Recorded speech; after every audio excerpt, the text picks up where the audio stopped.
Hello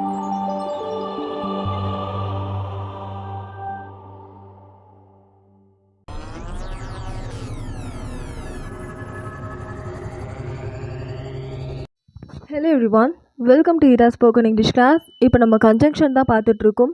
கன்ஜங்ஷன்னா இணைப்பு சொற்கள்னு அர்த்தம். இதுக்கு இன்னொரு பேர் தான் கனெக்டாஸ் இல்லைனா லிங்கர்ஸ். கன்ஜங்ஷன்றது 2 வார்த்தை இல்லை 2 சென்டென்ஸ் இணைக்கக்கூடியதாக இருக்குது. இப்போ நான் மோஸ்ட்லி யூஸ் ஆகக்கூடிய 9 கன்ஜங்ஷன் எழுதியிருக்கேன். அதுக்கான தமிழ் மீனிங் இப்போ பார்க்கலாம். அண்ட் மற்றும், ஆர் அல்லது, பட் ஆனால், ஸோ அதனால், பிகாஸ் ஏனெனில், இஃப் என்றால், அன்லெஸ் இல்லையெனில், தோ இருந்த போதிலும், வென் போது. வென்னா கொஷின் டேக்கை பொறுத்தவரையும் எப்போதுன்னு ஒரு மீனிங், கன்ஜங்ஷனாக அது யூஸ் ஆகும்போது போதுன்னு மீனிங். ஓகேவா?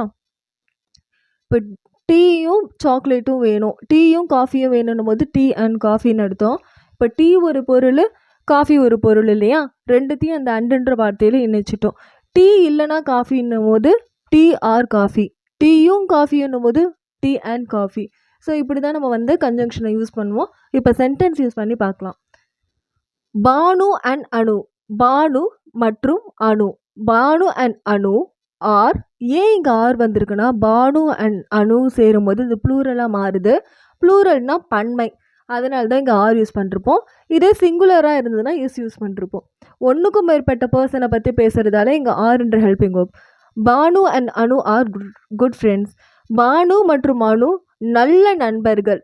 குட்னா நல்ல, ஃப்ரெண்ட்ஸ்னா நண்பர்கள். Okay. Buy a pink top, ஒரு பிங்க் டாப் வாங்கு. ஆர் அ ப்ளூ டாப், ஒரு பிங்க் டாப் இல்லைனா ப்ளூ டாப்ஸ் வாங்குன்னு சொல்கிறது தான் buy a pink top or a blue top. Pink top இல்லைனா ப்ளூ டாப் அப்படின்றத ஆர்ன்ற ஒரு வார்த்தை சொல்லுது. இல்லைனா அப்படின்னு சொல்லும்போது ஆர் இல்லையா? அந்த இல்லைனான்றது பேச்சு வழக்கு. எக்ஸாக்டாக சொல்லும் போது அல்லது. ஓகேவா? Buy a pink top or a blue டாப்னா பிங்க் டாப் வாங்க இல்லைனா ப்ளூ டாப் வாங்கன்னு அர்த்தம். ஓகே. ஐ ஆம் சிக்னா எனக்கு உடம்பு சரியில்லை. ஐ ஆம் சிக், எனக்கு உடம்பு சரியில்லை. பட் ஆனால், ஐ கம் நான் வரேன். டு ப்ளே, டு ப்ளேனா விளையாடுறதுக்கு. டு ரைட்னா எழுதுறதுக்கு.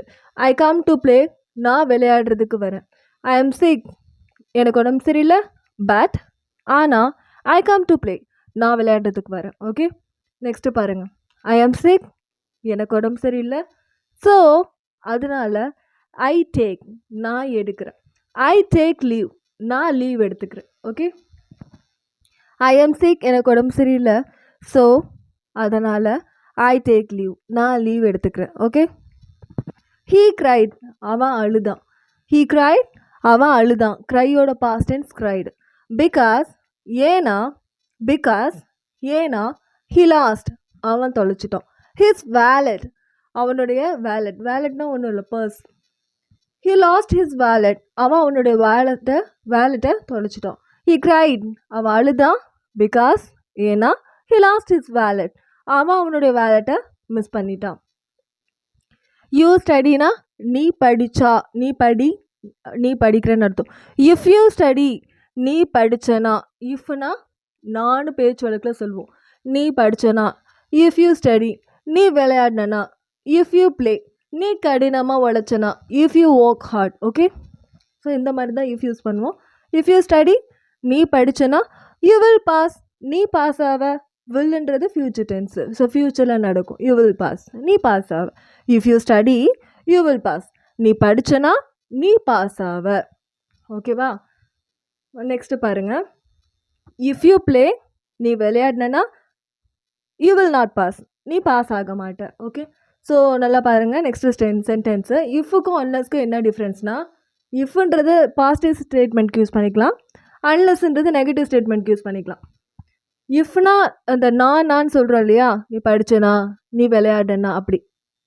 இது அன்லஸ்னா என்ன அர்த்தம்னா, நீ படிக்கலைனா, நீ விளையாடலனா, நீ கடினமாக உழைக்கலைனா, நெகட்டிவாக சொல்கிறது தான். இஃபோட நெகட்டிவிட்டியை ஷோ பண்ணுறது தான் அந்த அன்லஸ்ன்ற வார்த்தை. அன்லஸ் யூ ஸ்டடி, நீ படிக்கலைன்னா. அன்லஸ் யூ ப்ளே, நீ விளையாடலனா. அன்லஸ் யூ ஒர்க் ஹார்ட், நீ கடினமாக உழைக்கலைனா. யூ வில் நாட் பாஸ், நீ பாஸ் ஆக மாட்ட. Unless you study, you will not pass, நீ படிக்கலைனா நீ பாஸ் ஆக மாட்ட. இங்கே நாட் வராது, இங்கே நாட் வரும். ஓகேவா? நீங்கள் இஃப் கிளாஸ் சொல்லும் போது பாசிட்டிவிட்டிக்கு யூஸ் பண்ணிக்கோங்க. அன்லெஸ் யூஸ் பண்ணும்போது நாட்ன்ற வார்த்தையை சேர்த்து நெகட்டிவ் ஸ்டேட்மெண்ட் ஃப்ரேம் பண்ணிக்கோங்க. ஓகே, தோனா இருந்த போதிலும்னு அர்த்தம். தோ இருந்த போதிலும்னு அர்த்தம். ஹி இஸ் புவர், அவன் ஏழ்மையாக இருந்த போதிலும். தோ ஹி இஸ் புவர், அவன் ஏழ்மையாக இருந்த போதிலும். ஹி ஹெல்ப்ஸ் அதர்ஸ், அவன் பிறருக்கு உதவுகிறான். ஹெல்ப்ஸுக்கு ஏன் லாஸ்ட்டில் எஸ் சேர்த்துருக்கேன்? ஹீ ஷீட் வந்தால் சிம்பிள் ப்ரெசன்ட் டென்ஸில் எஸ் சேர்க்கணும் இல்லையா, அதனால தான். ஸோ ஹி ஹெல்ப்ஸ் அதர்ஸ், மற்றவர்களுக்கு அவன் உதவுறான்.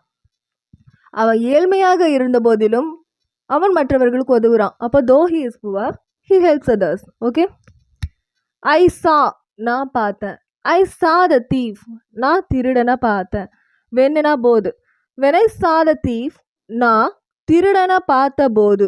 நான் திருடனை பார்த்த போது. ஐ ரேன் அவே, ஐ ரேன்னா நான் ஓடிட்டேன். ஐ ரேன் அவேனா நான் தள்ளி ஓடிட்டேன். வென் ஐ சா த தீஃப் ஐ ரேன் அவே, நான் திருடனை பார்த்த போது நான் தள்ளி ஓடிட்டேன். ஓகே, ஸோ இந்த மாதிரி தான் கன்ஜக்ஷன்ஸ் யூஸ் பண்ணி நீங்கள் ஸ்டேட்மெண்ட் ஃப்ரேம் பண்ணணும். இப்போ ஒன்றுமே இல்லைங்க, 2 ஸ்டேட்மெண்ட் இருக்கா, அந்த 2 ஸ்டேட்மெண்ட்டை இணைக்கிறதுக்கு இதை யூஸ் பண்ணிக்கோங்க. அண்டுன்னு வருதா, சாரி மற்றும் வருதா, அண்டு யூஸ் பண்ணிங்க. ஆறுன்னு வருதா, ஆறு அல்லது